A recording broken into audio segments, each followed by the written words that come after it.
Assalamualaikum warahmatullahi wabarakatuh. Bismillahirrahmanirrahim. Wassalatu wassalamu ala rasulillah. Ada pertanyaan di Instagram.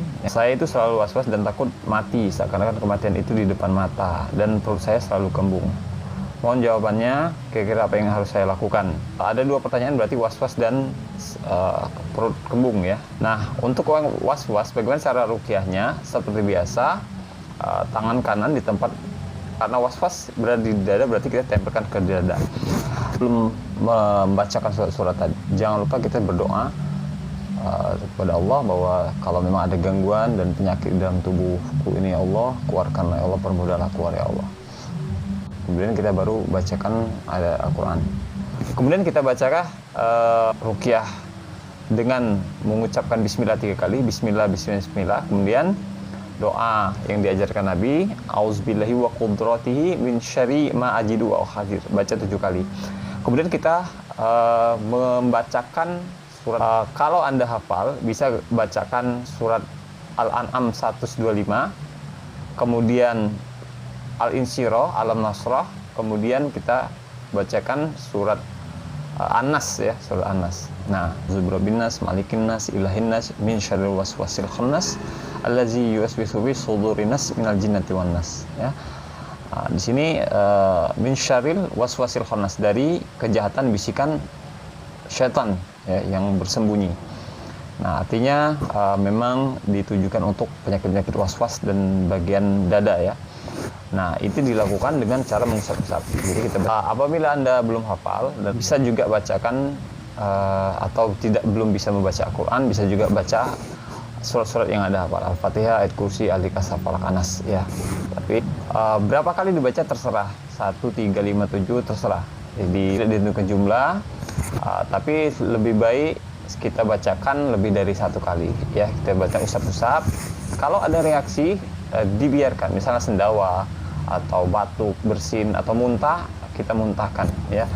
Saat ada rasa ingin mual, maka didorong ke atas sambil mengucapkan bismillah Allahu akbar, kemudian kita dorong ke atas ya.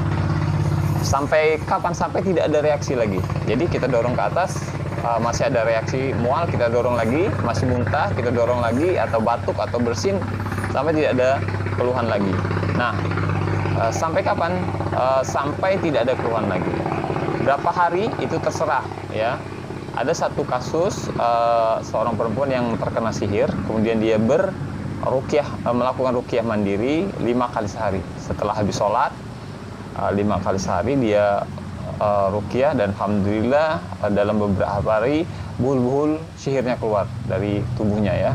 Nah, lewat muntahnya. Kemudian sehabis sholat ya, karena sehabis sholat sedang menghadap kiblat dan sedang dalam kondisi wudhu.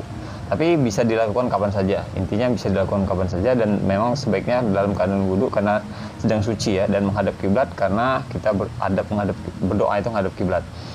Oke, was-was ini terkait was, seseorang yang mengalami itu haruslah bisa melawan atau mengontrol dirinya ya. Was-was itu harus dilawan, was-was itu harus dikontrol oleh dirinya sendiri.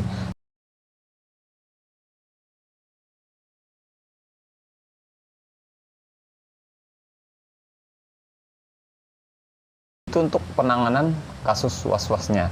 Bagaimana dengan penanganan kasus lambungnya ya, kasus lambung atau sakit kembungnya ya. Soal kembung ya, istilahnya itu sakit lambung. Ini karena banyak beberapa faktor. Bisa jadi karena ada yang luka, ada yang radang, kemudian salah pola makannya ya, salah pola makan, kemudian juga karena kita terlalu banyak mengkonsumsi obat tertentu, obat kimia ya maksudnya. Juga bisa karena pikiran, jadi stres ya, pikiran, stres, tegang, sehingga mengakibatkan asam lambung kita naik. Caranya apa? Bisa dengan herbal dapur aja, bisa dengan cara menyiapkan kunyit tua 2 jari ya, kemudian temulawak 2 jari, kemudian madu secukupnya, kemudian air 1 gelas. Nah, jadi kunyit dan temulawak ini dicuci, dikupas, lalu diparut. Kemudian kunyit dan temulawak tadi kita rebus dengan 1 gelas air sampai mendidih, sisa setengah gelas, kira-kira setengah gelas. Kemudian kita saring, kita diamkan sampai hangat kuku. Kemudian kita tambahkan madu, ya. Kemudian diminum sehari 2 kali, setengah gelas pagi, setengah gelas malam. Pagi sebelum makan setengah gelas, malam sebelum tidur setengah gelas.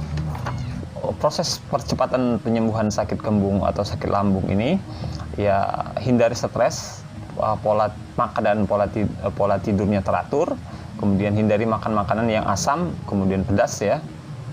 Konsumsi makanan-makanan berserat, misalnya alpukat, ya, pisang, ubi jalar, apel juga bisa, dan lain-lainnya.